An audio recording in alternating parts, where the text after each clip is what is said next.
welcome to another episode of the Relentless podcast. Scott Manzi joined by head coach Darnell Haney, and we are in the thick of it, Coach. Absolutely, It is January Scott, basketball.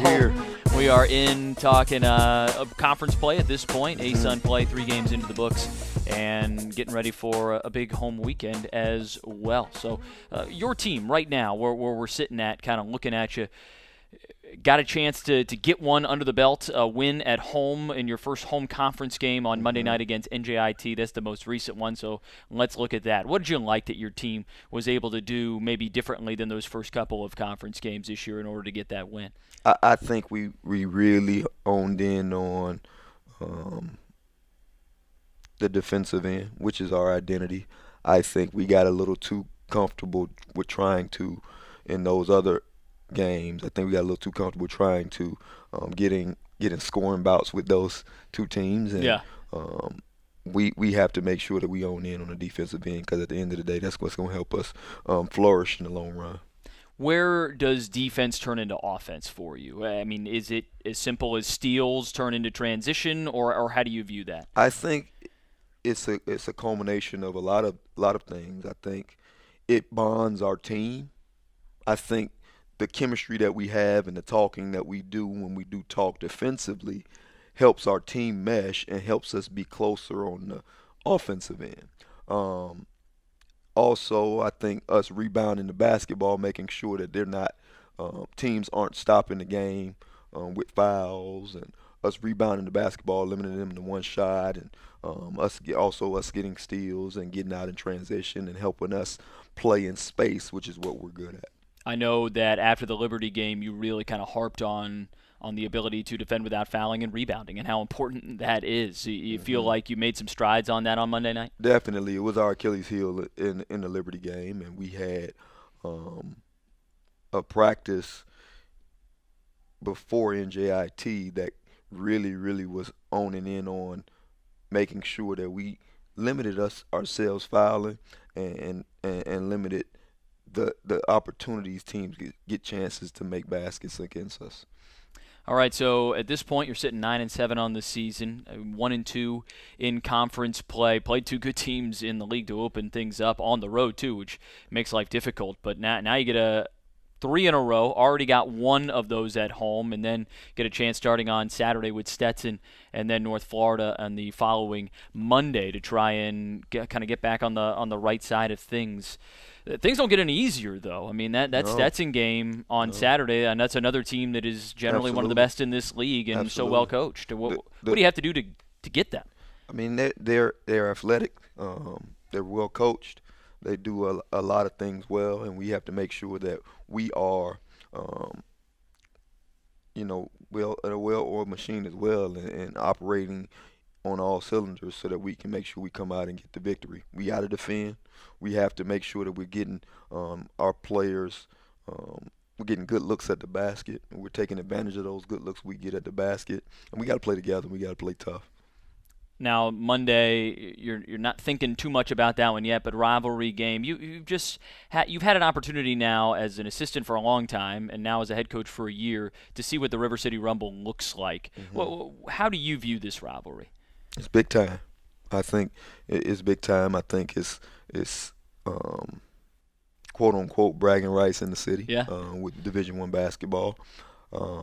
I think the players know each other. The players see each other, and I think it's just a rivalry that it's a healthy rivalry that's good.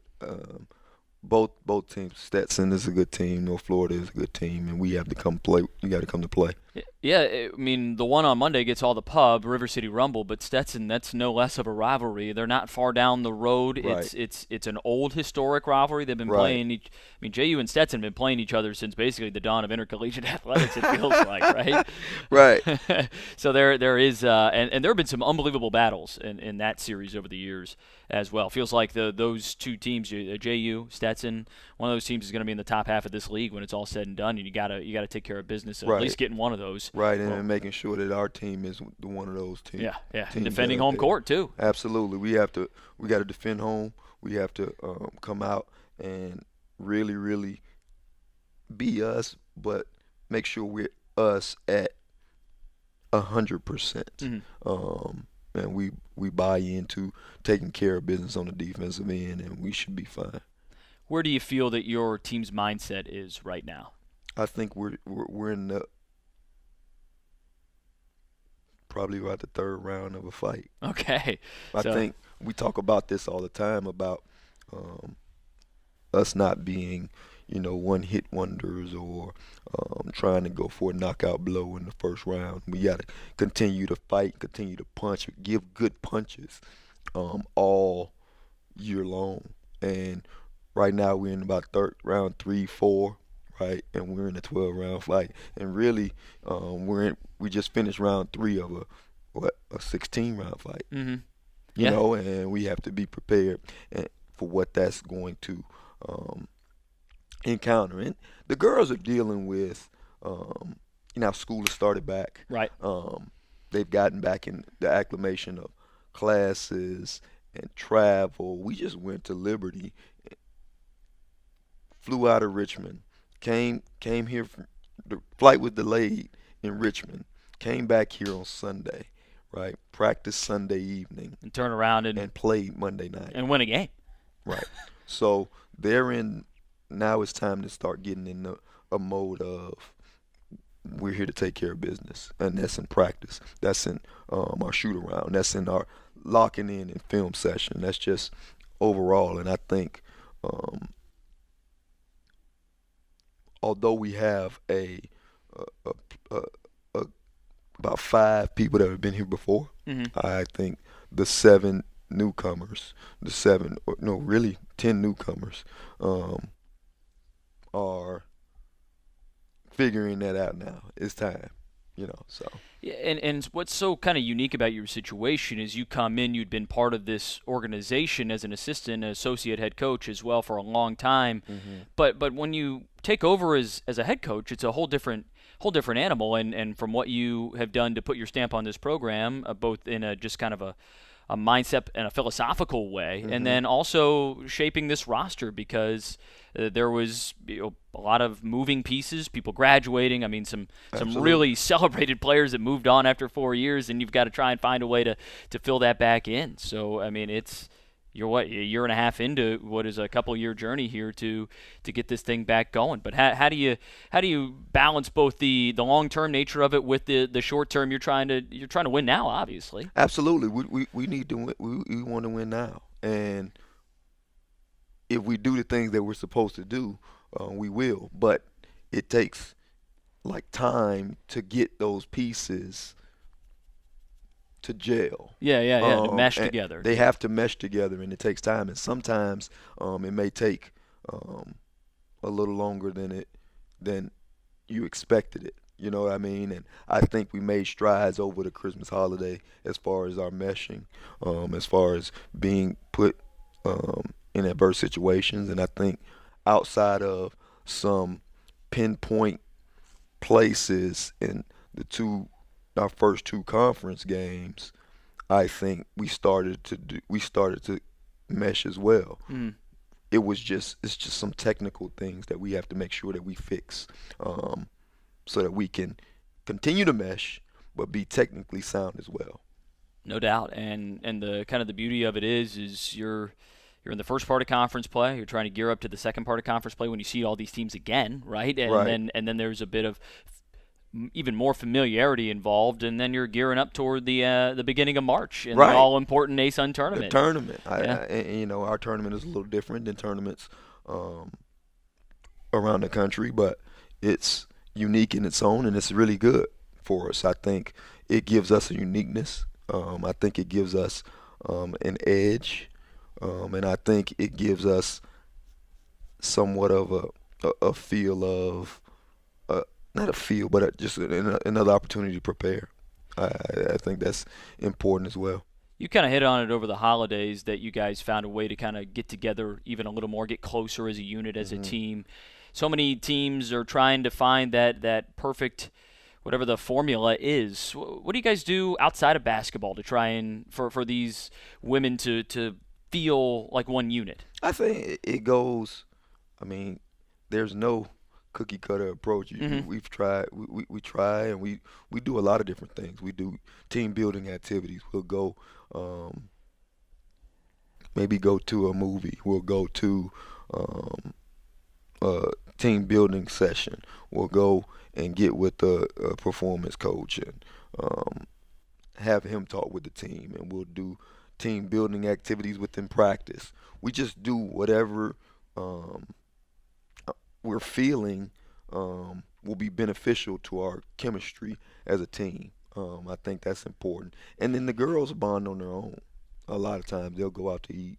They'll do things on their own to kind of help the team and just help them grow as young women and help them grow as basketball players. Yeah, it always seems that the stories I hear from the teams that are really cohesive, they talk about just the amount of time they spend together outside of the basketball court, outside of practice and recovery and games. But it's, I mean, you're not a family unless you behave as a family, right? Exactly. And if it's felt like, if they feel like, especially with the young women, if they feel like it's being forced on them, it's not going to work right. So we have to make sure that they are kind of doing that naturally, and it's happening naturally, because they may be going through something, or they may have had a big win, a big win where they had to come back like we had to do against Mercer, and come back and cling together and make sure that everybody was on the same page so that we can do that. When it comes to finding what you like about this roster, as far as whether it's rotation in game or certain situations in which you can use certain players, how do you feel about your rotations at this point? I love our roster. I love our kids. I think our kids are high quality, high character individuals that'll be people, that'll be successful outside of basketball just because of that. As far as on the basketball side of things, I love our roster because we're so versatile. I think we got people that can play 1, 2, 3, 4, and 5 at 1, 2, 3, 4, and 5 positions. You know what I mean? I can put Destiny Marshall at the 4. I can put Destiny Marshall at the 5. I can put Shakayla Never at the 2. I can put Shakayla Never at the 5. Yeah. And make her we're so interchangeable. And then I can bring in Alexis Pierce, who can defend 1 through 4, and I can bring in Alexis Burns that can defend 2, 3, 4, 5 sometimes. So just being able to have those interchangeable parts and being able to look at the bench and knowing that I have somebody else that can help our team grow and help our team get better is a luxury. I think we're blessed with that. What's the biggest focus for you all over the course of the remainder of this homestand, a game on Saturday and a game on Monday? I think it's one game at a time. I think we got to make sure we get stops on the defensive end, multiple stops, and once we do that, it'll allow us to play in transition. It'll allow us to play freely within our structure we have offensively, and it'll allow us to kind of mesh and be more cohesive as a team on both ends of the floor. It starts with defense with us, and I've been preaching that, and it's going to be preached for however long that I'm the coach here. Yeah. This is what we do. This is who we're going to be. This is what we're going to do, and we're going to be really, really good at it. And if you're okay with that, right, as a player in this program, when you're okay with that, that's when you're going to see your and our team's success grow. And I think they've bought into that. I think they understand how important that is, and it's going to help us be successful in the long run. Right. It's like you said, you're in what, round 3, 4 of a 12-round fight? Yeah, we're in round 3 or 4, man. Like I told the team, and I told the broadcast team at North Alabama, they came to our practice, and I told them we were in. I brought the team in, and I told them we were that my favorite fighter when I was coming up was Mike Tyson, right? And Mike Tyson was really, really good at bringing people in round 1 and knocking them out, right? So we were trying to get knockout blows. We were being Mike Tyson. But I told him as I got older and I matured a little bit more, my favorite fighter became Floyd Mayweather. Floyd Mayweather is going to last some rounds. That's right? his goal, man. And he's going to try to go the distance. Right, he's going to go the distance. So he's going to last those all 16 rounds. He's going to keep punching. He's going to punch and punch and punch and punch and punch and punch and punch. And what happens is it wears people down. Mm-hmm. And because he's so disciplined and not trying to get that knockout blow, what happens is he ends up winning fights, and he's able to last. His career is able to last longer than maybe a Mike Tyson's would, because it's not about the one-hit wonder. It's about longevity. It's about a legacy being built. Michael Jackson's music, James Brown's music, it's forever. I don't want this to be a great team. I want this to be a great program. I want this to be a team that builds a legacy and shows a legacy that lasts forever. Stand the test of time. Absolutely. Okay, you've been on the road a lot over this season. You were just most recently in Lynchburg, Virginia, by way of Richmond. You were in Florence, Alabama. I was living out of a bag. But yeah, you guys had to go get something good to eat, right? Oh man, you know we did. Yeah. You know we did. We're gonna eat well. We were in Florence, Alabama. Yeah. Hey, listen, I don't know if you guys are going to be in Florence, Alabama anytime soon, and I don't know why you would be in Florence, Alabama anytime soon. I don't either. But if you're in Florence, Alabama, there's a barbecue spot, 360 Grill. Okay. You have to go. So if you're in Florence, Alabama, I'm telling you now, if you don't go to Florence, Alabama, if you don't go to 360 Grill in Florence, Alabama, you're doing yourself an injustice. You're just doing it wrong. You're doing it wrong. They had a great spread. The baked beans were tremendous. And I had some chicken, but the baked beans was off the chain, man. Well, it's not only 2 hours from Nashville. I mean, you're in the heart of barbecue country, kind of there. Make a quick trip. Well, luckily, all trips seemingly to Florence are relatively quick. Nice place, but right. I'm not trying to spend extra time there, I don't think. But right. They'll be making the return visit to here later on in the season. Mm-hmm. But before that, it's a couple of big home games to complete this 3-game homestand for Jacksonville women's basketball, coming off a win on Monday night over NJIT, 88-67, a W in that one to get a first conference win of the year, and now a chance to try and stack on that. 1 o'clock on Saturday against Stetson, that's a big one. And then on Monday night at 7 o'clock, River City Rumble against North Florida. And certainly some opportunities to get on out here to Swisher Gym at home, see the women in action, and cheer them on to hopefully a couple more victories here this weekend, Coach. We need you. We need you guys in the building. We need you in the gym. Wear green. Make sure you're cheering us on. Be loud. It's going to be exciting. It's going to be a fun game to watch. This has been another episode of the Relentless Podcast.